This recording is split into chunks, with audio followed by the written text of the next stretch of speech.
Good morning, students. Today we will discuss the third poem of Flamingo, Keeping Quiet, by Pablo Neruda. Pablo Neruda is the pen name of Neftali Ricardo Reyes Bosalto, who was born in the town of Parel in Chile.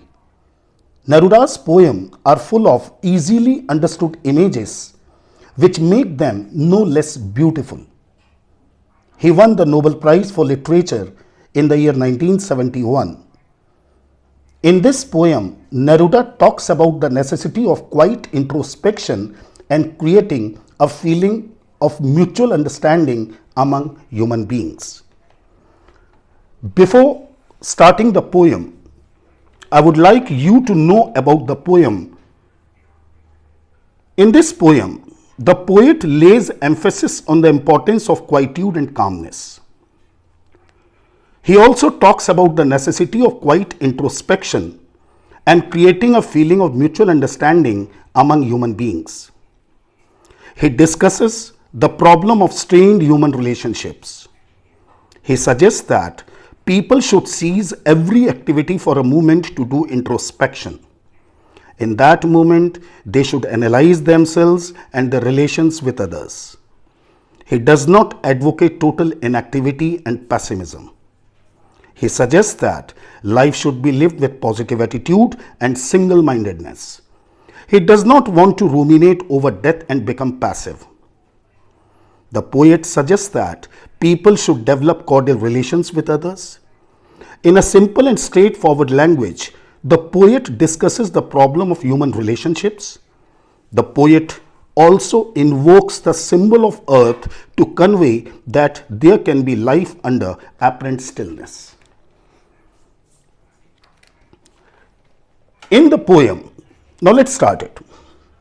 Now we will count to 12 and we will all keep still. Here, the poet says that there are 12 signs to measure hours on the clock. So the poet asks us to count up to 12. For once on the face of the earth, let's not speak in any language. Let's stop for 1 second and not move our arms so much. Here the poet wants us to be quiet and still. He wants us to cease all activities for a second and keep our arms still. The poet is quite upset here. Poet says that too much rush and activity, they are not good. In the line, let's not speak in any language, the poet says that the root cause of misunderstanding and mistrust among human beings is speaking in different languages. So the poet asks us not to speak in any language. It would be an exotic moment. The meaning of exotic is unusual. It would be an exotic moment. Without rush, without engines, we would all be together in a sudden strangeness. Fishermen in the cold sea would not harm whales, and the man gathering salt would look at his hurt hands. The poet here refers to the moment of quietude. It would be quite unusual and enticing moment. The poet feels that during the moment of quietude, we would have the feeling of mutual understanding and brotherhood. Now, the poet says, fishermen in the cold sea would not harm whales. The fishermen would stop fishing. They would not harm the whales in the far-off sea. And the man gathering salt would look at his hurt hand. Here, the man gathering salt would have some respite.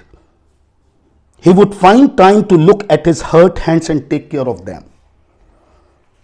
So, switch over to the next page.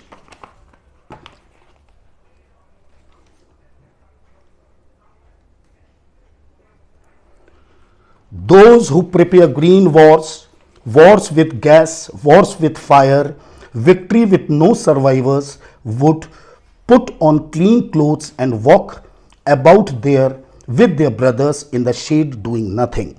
Here, The poet says that the poet says that wars against environment, they are destructive. Wars fought with poisonous gases and wars fought with firearms, they are not good. Poet says that it is a kind of victory in which no survivor is left to celebrate it. During the quiet movement, the warmongers, having stopped wars, would have nothing to do. Then they would walk with their fellow brothers in the shade of trees. The line, along with their brothers, here suggests that the feeling of brotherhood in the absence of war. Next stanza. What I want should not be confused with total inactivity. Life is what it is about. I want no truck with death. The poet wants to make it clear that by advocating total quiet for some time, he is not advocating passivity or inactivity. The line, life is what it is about. Here the poet wants to suggest that life is nothing but activity.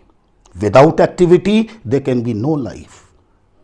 The poet wants to suggest that he does not want man to be passive and begin thinking of death. Here, the attitude of the poet is positive. He does not advocate passivity. He only wants us to stop our activities for a while to introspect and start a new life.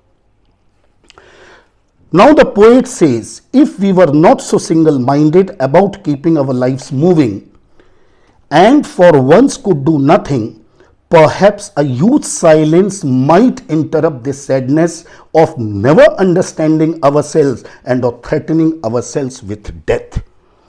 According to the poet, it would have been better for us to take some rest than keep on moving all the time, doing one thing or the other.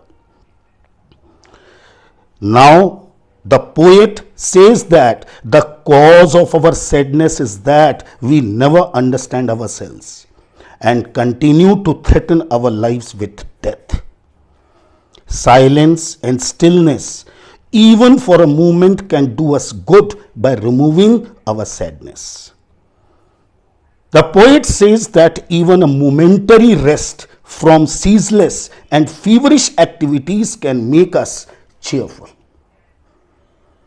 Now the last stanza, perhaps the earth can teach us. Here the poet wants to say that the earth can teach us the basic art of living. As when everything seems dead and later proves to be alive. The earth can teach us that the things that seems to be dead prove to be alive later. The poet repeats that. Listen to me carefully. The earth can teach us the basic art of living. And the earth can teach us that the things that seem to be dead proves to be alive later. Now I'll count up to 12 and you keep quiet and I will go. The poet repeats that he will count up to 12 and we should keep quiet and be still. The line, this phrase, I will go, he means to say that after making us free from hectic activities for a life, he will no longer trouble us and will live forever. This is the poem, Keeping Quiet. Thank you very much.